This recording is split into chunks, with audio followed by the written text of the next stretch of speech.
atingiu patamares assustadores. Segundo dados do Ministério da Saúde, em 2018 foram quase 33 mil mortes no trânsito, o que representa um óbito a cada 16 minutos. O número de indenizações pagas por invalidez permanente pelo seguro-DPVAT foi de cerca de 328 mil neste mesmo ano. Essa estratégia nacional tem de ser reduzida. É o que o Brasil exige de todos nós nesse momento. Ponto central do debate, o Código de Trânsito Brasileiro completou 22 anos da sua publicação. Desde 1997, diversos projetos de lei para alterar o CTB tramitaram ou ainda tramitam pela Casa.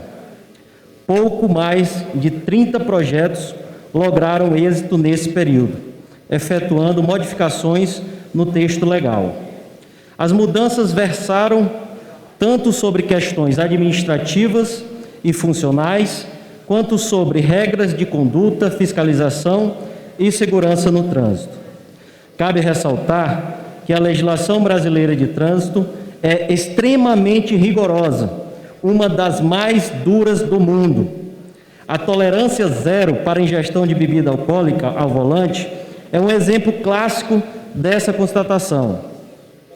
Talvez isso até justifique a pequena quantidade de alterações promovidas ao longo da existência do atual Código de Trânsito, se compararmos com a enorme quantidade de propostas de modificações. E muitas dessas mudanças não estão diretamente ligadas à segurança no trânsito, mas ao bom funcionamento do complexo Sistema Nacional de Trânsito e suas diversas engrenagens. De certa forma, o PL número 3267 de 2019 guarda essa mesma característica. As propostas de alteração contemplam diversos temas, como a estrutura e competência dos órgãos integrantes do Sistema Nacional de Trânsito, procedimentos administrativos, inovações tecnológicas, processo de formação de condutores, infrações e penalidades, entre outros. Todavia, a presente proposição reveste-se de importante particularidade, a iniciativa do Poder Executivo. Com exceção de algumas poucas ocasiões em que medidas provisórias promoveram modificações no Código, é a primeira vez em mais de 20 anos que o Poder Executivo submete alguma proposta de alteração no Código de Trânsito Brasileiro à apreciação do Congresso Nacional antes que produza algum tipo de efeito. Tal fato merece, portanto, o devido destaque e sinaliza a intenção do governo federal em promover o debate do trânsito. Não por acaso, o presidente da República, acompanhado do ministro da Infraestrutura, apresentaram pessoalmente a proposição perante a mesa da Câmara dos Deputados. Voltando aos temas contemplados no presente PL, é também fato que as propostas foram alvo de muitas críticas de especialistas, parlamentares e da sociedade como um todo. Os posicionamentos contrários a alguns pontos propostos também foram manifestados nas 6 reuniões de audiências públicas realizadas pela Comissão Especial criada para analisar o projeto. Assim, entendemos conveniente aproveitar a oportunidade para debater de forma mais aprofundada as alterações propostas para o CTB e apresentar medidas que possam atender aos anseios da sociedade. Corroborando esse nosso entendimento, 68 deputados apresentaram 228 emendas ao projeto. Algumas delas chegam no sentido de reverter propostas do PL, simplesmente mantendo o texto atual do Código. Outras tantas vêm no intuito de promover modificações no projeto, ora pretendendo aperfeiçoar as propostas do Executivo, ora aproveitando a oportunidade para caminhar em sentido contrário. Além disso, mais de 30% das emendas abordam temas estranhos ao projeto. Não obstante a pertinência ou não com o PL, debruçamos-nos detidamente sobre cada uma das emendas, avaliando a possibilidade de acolher as propostas. A tônica deste trabalho foi aproveitar ao máximo todas as contribuições, visando sempre, em primeiro lugar, a segurança no trânsito, junto com a proteção à vida, a redução do número de acidentes e, consequentemente, a diminuição do número de mortes e de lesões. Nesse sentido, incorporamos ao nosso texto ideias contidas em 110 emendas de autoria de 45 deputados. Nota-se ainda a impossibilidade de mantermos a estrutura do texto original do PL. Optamos, portanto, por construir um substitutivo que pudesse aperfeiçoar e ampliar a proposta original e, antes de tudo, promover e garantir da segurança no trânsito, bem como facilitar a atuação dos órgãos e entidades que integram o Sistema Nacional de Trânsito e a vida dos cidadãos. Passamos, então, a discorrer sobre os principais pontos do substitutivo. No que tange à segurança no trânsito, um dos pontos mais sensíveis do projeto de lei do Executivo é o relativo aos dispositivos de retenção para crianças, as tão famosas cadeirinhas. Por um lado, o projeto de lei avança ao introduzir no CTB a obrigatoriedade de uso desses dispositivos por crianças até 7 anos e meio. Até então, prevista somente na resolução número 277 de 2008 do Conselho Nacional de Trânsito, conferindo maior estabilidade jurídica à medida. Por outro, claramente retroage ao estabelecer que o descumprimento dessa obrigatoriedade seja punido apenas com advertência por escrito, hoje apenado com multa por infração gravíssima.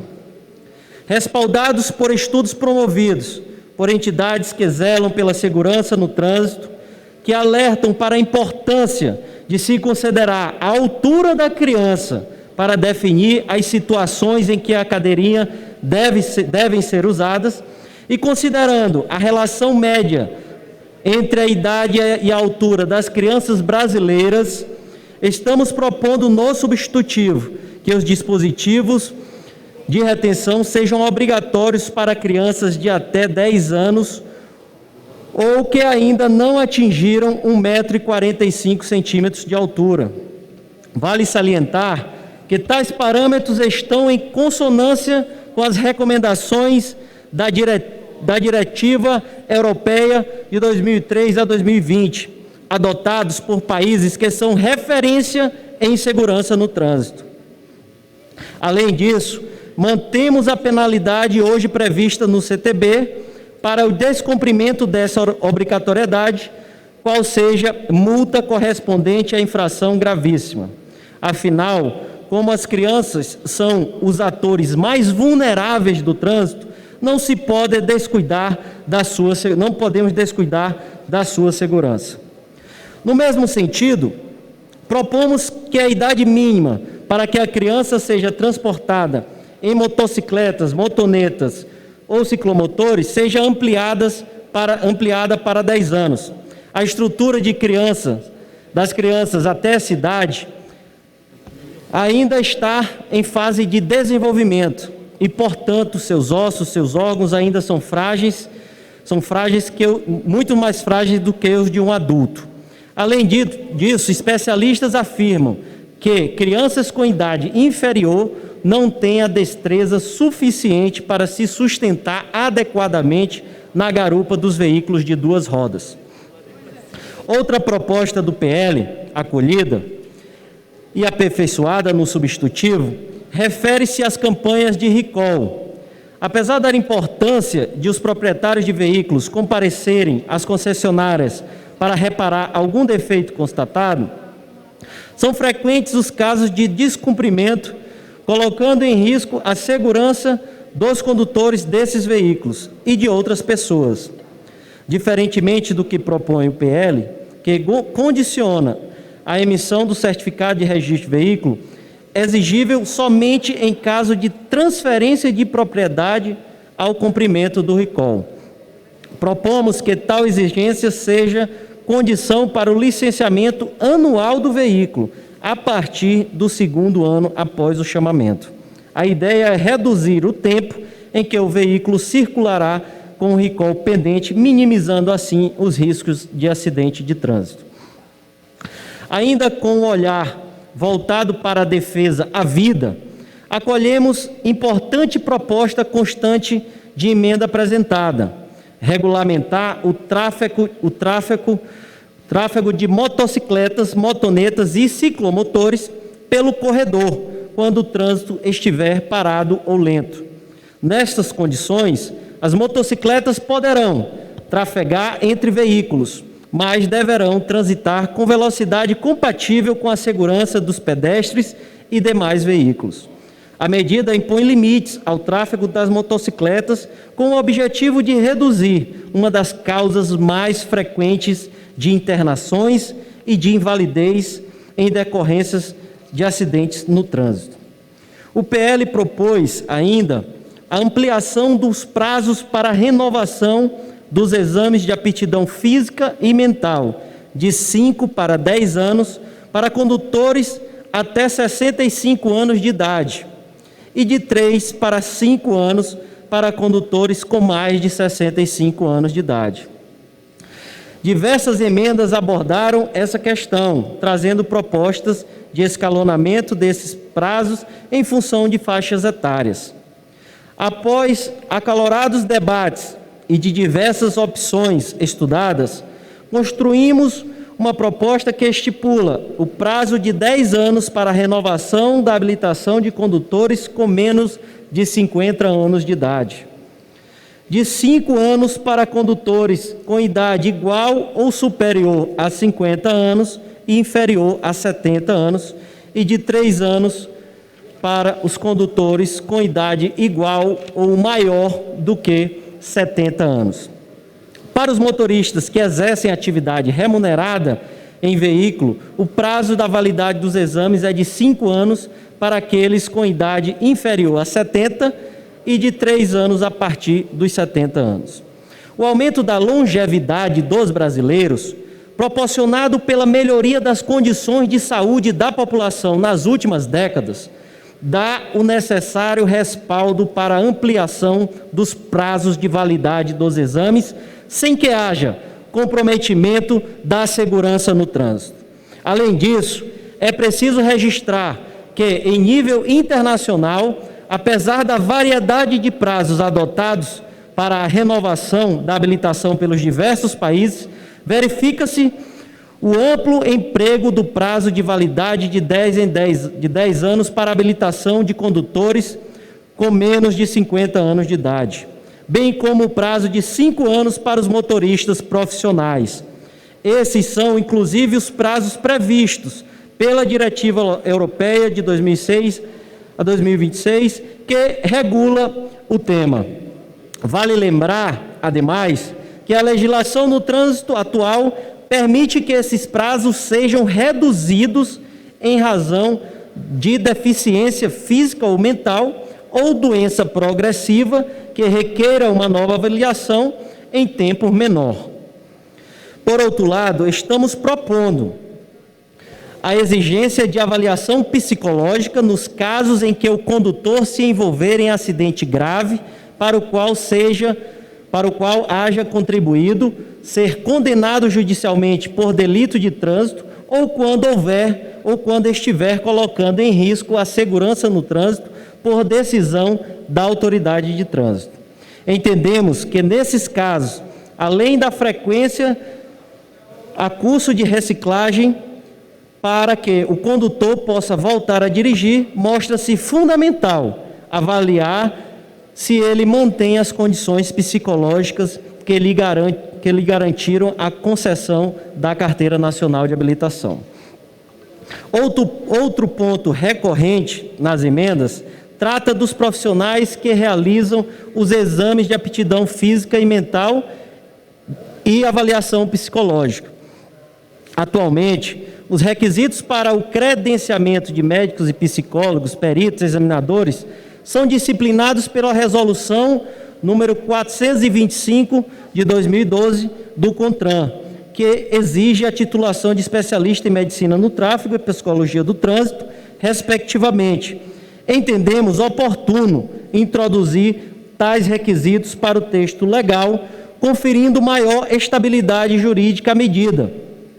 Ademais, consideramos importante impor o maior rigor na qualificação desses profissionais, de modo a melhorar a qualidade na realização das perícias médicas e psicológicas. Nesse sentido, propomos que os exames sejam avaliados objetivamente pelo examinado, a fim de que os órgãos de trânsito possam exercer a fiscalização sobre o profissional, verificando se estão realizando os procedimentos exigidos pela legislação. A questão dos exames toxicológicos também merece destaque. A proposta de acabar com a obrigatoriedade dos exames de larga janela para detecção para motoristas nas categorias C, D e E foi alvo de muitas críticas nas reuniões de audiências públicas por parte dos parlamentares e de representantes das entidades convidadas. Defendemos, portanto, a manutenção dos exames toxicológicos. A sua inclusão no CTB foi aprovada recentemente por este Congresso Nacional e, na ausência de motivo relevante, não vemos justificativa plausível para voltar atrás nessa decisão. Pelo contrário, observou-se redução do número de acidentes envolvendo ônibus e caminhões nas rodovias federais após a exigência dos exames. Acreditamos que, enquanto não se regulamenta qualquer outro tipo de instrumento para fiscalizar o uso de substâncias psicoativas por condutores, não se pode prescindir dos exames em vigor. Também buscamos alteração na composição do Conselho Nacional de Trânsito. A partir de proposta apresentada pelo governo, estamos propondo que o CONTRAN seja composto por ministros de Estado, no intuito de que as discussões de legislação no trânsito sejam elevadas a um nível estratégico de governo e se harmonize com as demais políticas públicas setoriais. Propomos ainda que as minutas de normas regulamentares a serem editadas pelo CONTRAN sejam submetidas à consulta pública antes da sua entrada em vigor. A medida dará maior transparência às decisões do Conselho, garantindo assim que a sociedade civil apresente as suas contribuições no sentido de construir normas mais justas e efetivas. Cabe salientar que essa proposta foi inspirada nos critérios adotados nos processos normativos das agências reguladoras. Outro ponto bastante polêmico trazido pelo projeto de lei é o aumento de 20 para 40 o limite de pontos necessários para que ocorra a suspensão do direito de dirigir do condutor infrator.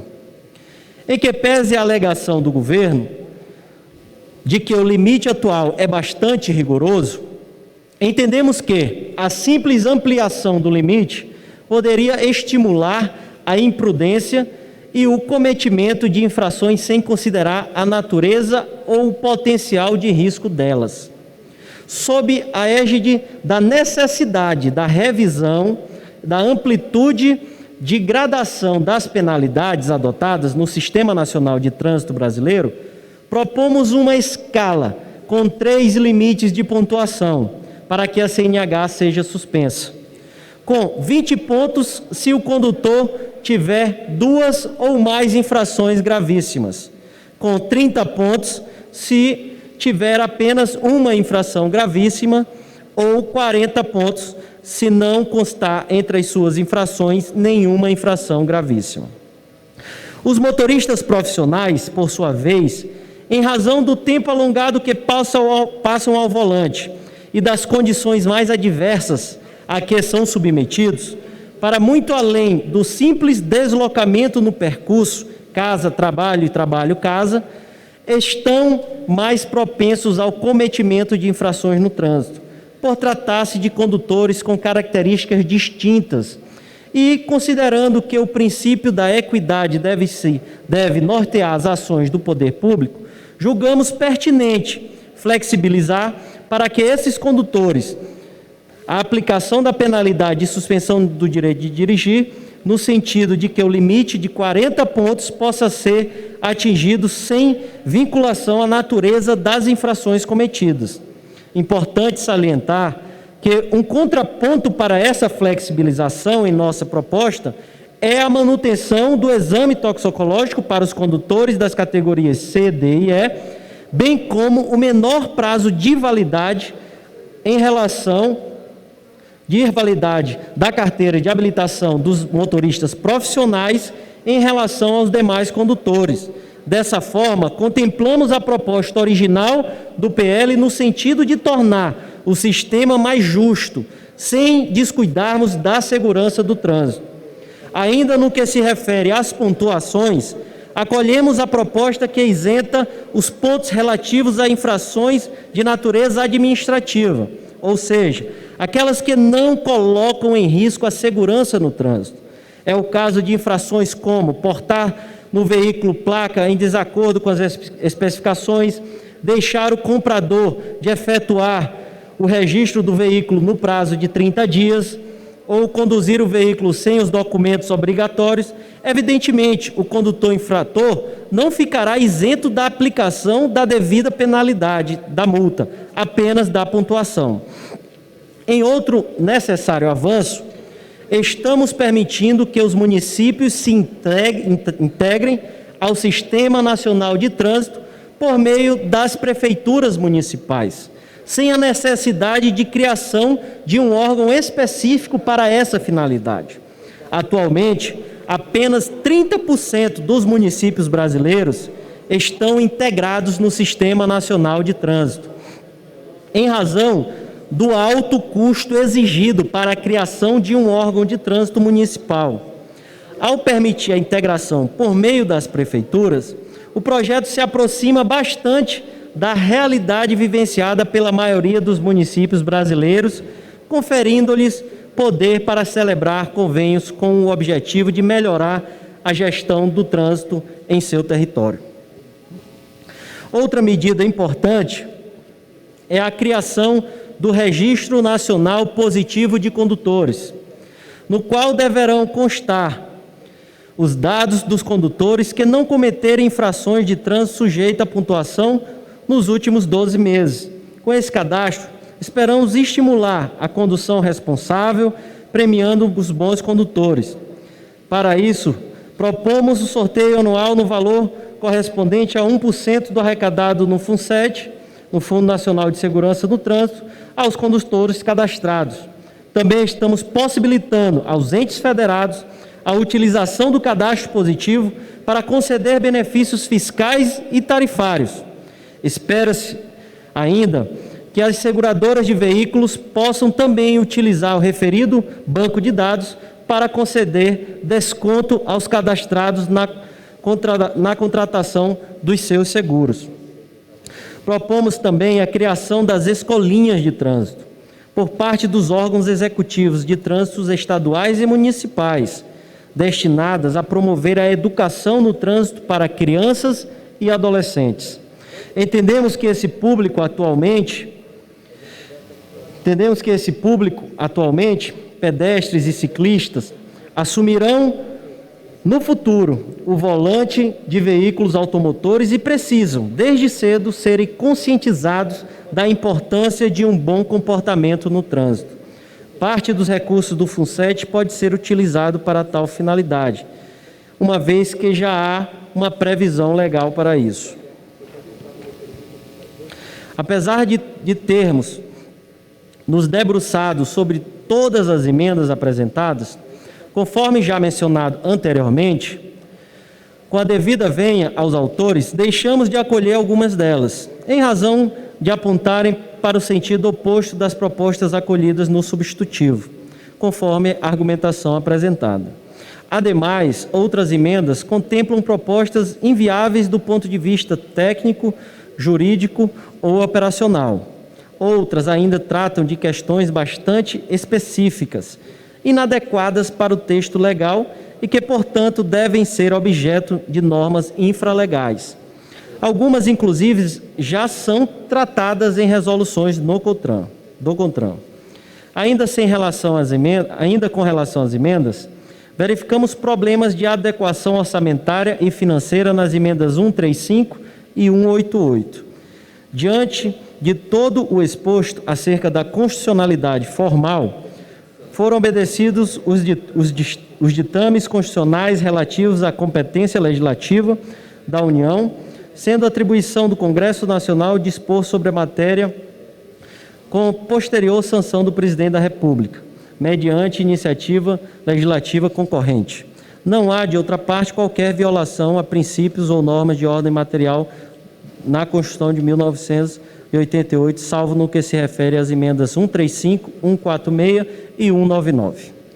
No que tange à juridicidade e boa técnica legislativa, o projeto de lei não viola os princípios e regras que regem o ordenamento jurídico, harmonizando-se com o conjunto de normas jurídicas e está em consonância com o disposto na Lei Complementar número 95/98, haja vista que os erros e imprecisões existentes na proposição e nas emendas foram corrigidos em sede de substitutivo.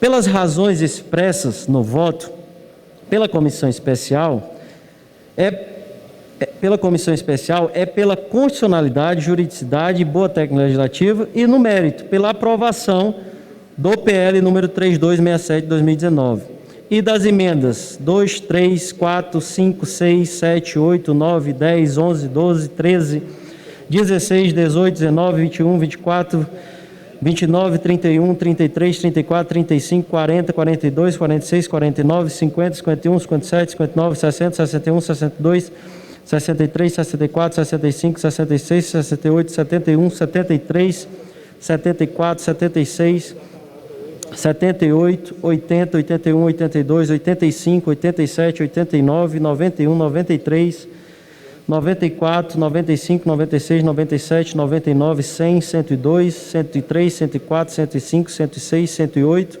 110, 117, 120, 123, 126, 130, 131, 136, 137, 139, 140, 141, 142, 145, 149, 155, 159, 169, 171, 173, 174, 175, 176, 177, 178, 180, 182, 183, 186, 187, 189, 191, 192, 193, 202, 204, 208, 211, 212, 213, 215, 216, 217, 219, 221, na forma do substitutivo em anexo. Votamos ainda pela comissão especial pela inconstitucionalidade das emendas 135, 146 e 199, e no mérito pela rejeição das emendas 1, 14, 15, 17, 20, 22, 23, 25, 27, 28, 32, 36, 37, 38, 39, 41, 44, 41, 43, 44, 45, 47, 48, 52, 53, 54, 55, 56, 58, 67, 69, 70, 72, 75, 77, 79, 83, 84, 86, 88, 90, 92, 98, 101, 107, 109, 111, 112, 113, 114, 115, 116, 118, 119, 122, 124, 125, 127, 128, 129, 132, 133, 134, 135, 138, 143, 144, 146, 147, 148, 150, 151, 153, 154,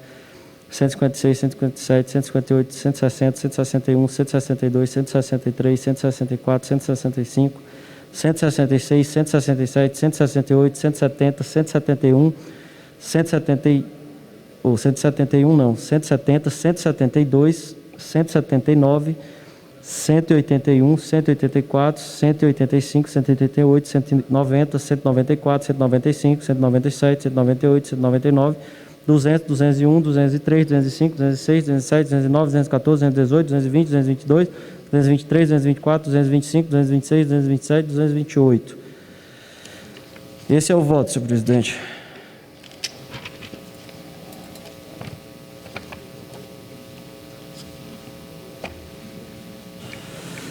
Requerimento de adiamento de discussão.